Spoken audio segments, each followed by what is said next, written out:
Un saludo a todos ustedes. Es bueno encontrarnos, reflexionar un poco acerca de las situaciones que vemos en el devenir cotidiano de la vida nacional. Creo que uno de los temas más interesantes que han estado ocurriendo en los tiempos recientes han tenido que ver con este mal hábito que ha tenido el mundo religioso en toda su historia, de tener un acercamiento mal calculado a las autoridades civiles, al poder político, unas maneras irreflexivas de entender lo que es la vocación cristiana y de saber de qué manera uno debería de abordar sus deberes en la vida pública. Creo que si hay algo que es importante reflexionar en estos tiempos, especialmente en un país como Venezuela, es precisamente eso. ¿Cómo nos relacionamos con el poder público? ¿Cómo tratamos con la gente que tiene responsabilidades en el devenir cotidiano de la toma de decisiones en favor o en detrimento del bienestar del país? Y en este sentido, puedo hablar especialmente de lo que es el marco de relaciones de algunos de mis correligionarios. ¿Y por qué? Porque antes que criticar la labor de otros, creo que mirar a lo que pasa en el trasfondo del ámbito evangélico venezolano nos invita a nosotros a evaluar, a reconocer, a mirar un poco qué decimos y cómo nos comportamos. Este es un año electoral. Este es un año en que la gente, algunos se llenan de esperanza, otros están entregados quizás a cierto pesimismo, dado que las circunstancias no siempre han sido lo que muchos venezolanos han esperado. Pero al fin y al cabo es un año en el que las campañas electorales están a la orden del día, en que las maneras en que los políticos van a buscar visibilizarse van a ser variadas, van a ser diversas. Y si hay algo que lamentar es la manera deplorable, triste, en la que algunos se permiten instrumentalizar la labor de la iglesia, el ministerio cristiano, para visibilizar a líderes políticos, a personas que tienen obviamente unos intereses particulares, por supuesto, en sustentarse en el poder. Venderle a la sociedad venezolana que los evangélicos apoyan una postura política en particular y que esa postura política supuestamente los evangélicos la apoyan de forma masiva. Es básicamente una especie de estafa a la sociedad venezolana, estafa a los propios líderes políticos y estafa porque se les está vendiendo un maletín vacío que es el supuesto voto o apoyo político evangélico. Ninguno puede hablar por todos los evangélicos. Los evangélicos tenemos esta naturaleza de relaciones horizontales que nos impiden tener una autoridad centralizada que habla por todos nosotros. Y lamentablemente, en ausencia muchas veces de que ese tipo de voz se ejerza, algunos han pretendido abrogársela y engañar a la colectividad venezolana, haciéndoles ver que ellos de alguna manera representan a la mayoría o representan peor aún a toda la colectividad evangélica. Se celebró recientemente el Día de la Familia. Este es un mes valioso, estamos en mayo, y mayo es un mes donde celebramos el Día de las Madres, celebramos la familia y celebramos muchos acontecimientos que tienen que ver con los mejores valores familiares. Los evangélicos de alguna manera estamos representados en posturas moralmente conservadoras. Por cierto, hablar de conservadurismo moral está a punto de ser una cosa proscrita por la legislación venezolana. Porque algunos, en vez de decirle a quienes representan en este momento las tomas de decisiones frente al Estado que no estamos de acuerdo con ese tipo de posturas, algunos, en vez de visibilizar la necesidad de quienes más sufren en el país, de entender que los fondos públicos tienen que ser destinados precisamente a solventar las situaciones que precarizan la vida de los venezolanos, pues muchas veces se han limitado de alguna forma a ser pedigüeños del Estado, a pensar que el Estado tiene que favorecer un culto o al otro, cuando se supone que en un doctrinario básico de la comunidad evangélica estaría el hecho de reconocer la separación entre la Iglesia y el Estado. Que eso no implica que nosotros no ejerzamos una voz y una labor ciudadana. Cuando hablamos de separación Iglesia-Estado, estamos refiriéndonos, por supuesto, al sentido de la no interferencia, pero también al sentido de mantener la dignidad y conferirle a cada quien el rol que le corresponde. Y no es el rol que corresponde a pastores ni a ministros cristianos el de hacer halagos desmedidos o el hacer sencillamente adulaciones malvenidas, en este caso, a quienes ostentan el poder de turno. Eso no queda bien. Es una cosa muy lamentable. Miren, casi que anualmente el Consejo Evangélico de Venezuela ha tenido que emitir comunicados después que han ocurrido eventos donde se convocan a pastores que salen al lado de los representantes del gobierno, tomándose fotos, haciendo halagos, haciendo oraciones ostentosas, haciendo anuncios llenos de populismo religioso y cosas por el estilo. Cualquier cantidad de expresiones que la verdad es que dan pena. Y ha tenido el Consejo Evangélico de Venezuela que hacer aclaratorias que se resumen en: esto no representa a la colectividad evangélica, al menos al Consejo Evangélico de Venezuela no lo representa. Pero en este caso hay que admitir, lamentablemente, que en los últimos actos ha habido presencia o de adherentes del Consejo Evangélico de Venezuela en términos de membresía, o de relacionados que son muy visibles, por lo menos en los eventos públicos que auspicia el Consejo Evangélico de Venezuela.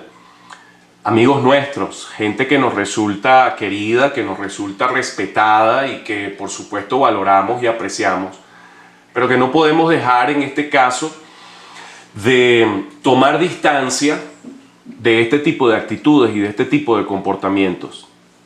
Esto confunde a la colectividad venezolana, porque la gente piensa que si algunos pastores aparecen haciendo oraciones que son más bien actos de adulación, o aparecen diciendo cosas estentorias acerca de una prosperidad que uno no la ve en este momento, la puedes ver de pronto en la casa de algunos líderes o de algunas personas en el país, pero yo creo que falta de calle el pensar que es que en este momento nosotros estamos en una especie de superabundancia económica en Venezuela. Creo que referirnos de esa manera a la realidad venezolana no solamente es un acto de ceguera, sino que es un insulto para con las personas que sufren en este país. Yo creo que hay otros mensajes que somos llamados a decirles a las clases políticas venezolanas. Y ese mensaje tiene que pasar por visibilizar la realidad de los pobres y de los necesitados, de la gente que no tiene que comer, de la gente que sufre penalidades en los hospitales.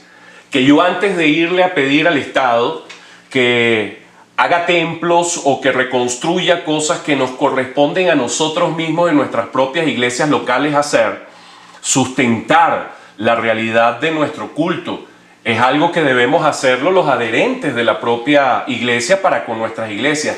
No nos parece que esto se haga con terceros, tampoco nos puede parecer que se tenga que hacer con nosotros. Creo que los fondos públicos tienen que ser dedicados a lo que funcione en el mejor bien, el bienestar mayor de todo el colectivo de un país, en términos generales, más allá que privilegiar preferencias religiosas o preferencias ideológicas o de otra índole. Pero si bien esto es una cosa que nosotros consideramos que es un deber nuestro, ¿no creen ustedes que como pastores, antes que pedir por refacción de nuestros templos o pedir que el Estado se haga cargo de cosas que le corresponden a las iglesias locales, nosotros deberíamos más bien de preocuparnos por qué es lo que pasa en las escuelas, si se van a reparar escuelas, si se van a reparar los hospitales, si se van a equipar los hospitales? ¿De qué sirve que una iglesia sea objeto de un programa gubernamental donde se les regaló un equipo de sonido, se les regalaron unas sillas rojas o un púlpito del mismo color, cuando tienes una escuela en la misma comunidad que los techos les están goteando o que el hospital más cercano no cuenta con el equipamiento apropiado? Es vergonzoso ser nosotros o ser gente que se identifica con nuestras posturas de fe solicitantes de tales cosas. Creo entonces que cuando pensamos en cuál es el mensaje que debería darse a quienes ostentan cargos públicos, a quienes están tomando decisiones acerca de ejecutar, acerca de legislar o acerca de cualquier otro derecho que se le debe a los venezolanos, que se debe proteger y que se debe promover, yo creo que precisamente está en eso. La palabra de Dios es muy clara cuando nos enseña acerca de nuestras responsabilidades, acerca del derecho, acerca de la búsqueda de la justicia. Hay una bienaventuranza que está relacionada con el hambre y la sed de justicia. Creo que el mensaje cristiano siempre es un mensaje que invita a la reconciliación con Dios, pero es una reconciliación que parte de la necesidad que tenemos los seres humanos de arrepentirnos de nuestros pecados. Yo creo que muchos funcionarios públicos necesitan conocer los 10 mandamientos porque de los 10 han violado 1000. Y creo que en un país como el nuestro, donde hay tantas dificultades, muchas de esas dificultades están relacionadas con el pecado de quienes tienen responsabilidades ante el erario público, de quienes tienen responsabilidades también ante la sociedad venezolana. Hay una necesidad de proteger el derecho del hambriento, del huérfano y de la viuda, del niño. Hay una necesidad de defender a la niñez venezolana, de defender su futuro para que no tengan todavía que salir los padres o los niños como migrantes en condiciones inseguras y depauperadas a ser caminantes alrededor del continente, cosa que llena de tristeza y que llena de dolor el ver cómo muchos venezolanos son objetos de la xenofobia, porque en este país no han podido considerar que tienen situaciones que les permitan un mejor porvenir, una mejor situación. ¿No creen ustedes que debe ser ese nuestro mensaje? ¿No creen que además del hecho de defender el matrimonio entre un hombre y una mujer, que es fundamentalmente un valor central para nosotros y que tiene como ejemplos a los matrimonios en los diferentes hogares venezolanos, donde los hijos están en sujeción, no en la delincuencia, no en otro tipo de condición? Ese tipo de familia ideal yo la encuentro en la Biblia, el modelaje lo encuentro en la Biblia, no lo encuentro en los líderes políticos, mis queridos hermanos. Es una tremenda pena tener que hacer un señalamiento tan elemental, tan obvio como el que estamos haciendo. Mis queridos hermanos, las adulaciones no son buenas. Las adulaciones hablan mal de nuestro carácter y hablan mal también de quien las recibe. Creo que nosotros somos llamados entonces a comprometernos con otro tipo de valor, con otro tipo de mensaje. Creo que el mensaje también tiene que ir en función de la protección del derecho. En un país donde la gente debe tener el derecho a elegir a los candidatos que quieran elegir. ¿Cómo podemos hablar de democracia si es que de alguna manera se va a decir qué tenemos que elegir o qué no tenemos que elegir? Queridos hermanos, hasta el huerto del Edén tuvo opciones. No puede ser que las opciones se determinen desde otros ámbitos.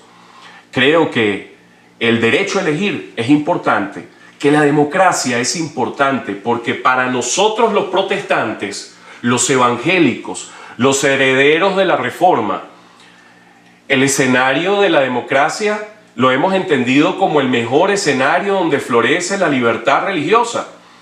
Yo creo que tenemos que hablar acerca de que las legislaciones deben corresponderse con hechos como esos. Legislaciones que promueven y protegen la libertad de conciencia, la libertad de expresión, la libertad religiosa, la libertad de elegir. Esas son las legislaciones que nosotros somos llamados a proteger y que debemos al mismo tiempo promover y alertar cuando observamos que tales cosas pudieran no estar ocurriendo o pudieran estar amenazados algunos derechos civiles que son parte del devenir democrático.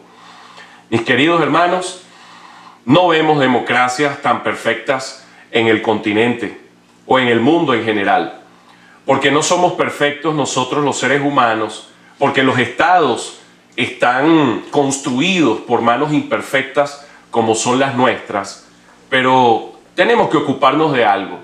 Los cristianos tenemos que ocuparnos de ser parte de esa construcción democrática en un país, hacer ejercicio de ciudadanía, hacerlo desde nuestros valores de fe, hacerlo no desde el populismo religioso, sino hacerlo comprometidos fielmente con nuestros valores cristianos.